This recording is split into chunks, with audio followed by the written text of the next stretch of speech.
परभणीमध्ये उद्या 3 ठिकाणी मनोज जरांगे पाटील यांची जाहीर सभा होणार आहे। सेलू, सोनपेठ, गंगाखेड या ठिकाणी त्या 3 ठिकाणी मनोज जरांगे पाटील यांची जाहीर सभा होणार आहे। या संदर्भात आयोजकांसोबत संवाद साधलाय आमचे परभणीचे प्रतिनिधी खालेद नाज यांनी।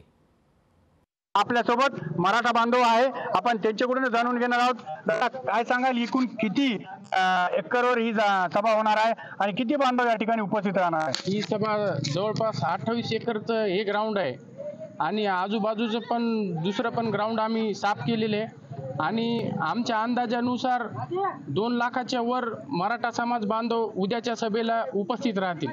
एकंदरीत तयारी कशा पद्धतीने चालू आहे? उद्या सभे किती वाजता सुरुवात होणार आहे? उद्या सभेचा सकाळी 10 वाजताचा टाइम आहे।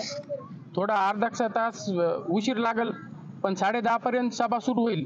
आम्ही सभेच्या अनुषंगाने महिला व पुरुषांची वेगवेगळी आसन व्यवस्था केलेली आहे आणि आम्ही आमचे मराठा समाजाचे जवळपास 1000च्या वर स्वयंसेवक आम्ही नियुक्त केलेले आहेत। पार्किंगसाठी असतील, या ग्राउंडवर असतील, सुरक्षेसाठी असतील, असे वेगवेगळ्या ठिकाणी आमचे मराठा समाजाचे तरुण बांधव हजर राहणार आहेत। सगळे इथं महिला बांधव उपस्थित राहणार आहेत। त्यांच्यासाठी आपण स्वतंत्र महिला स्वयंसेवक ठेवलेले आहेत।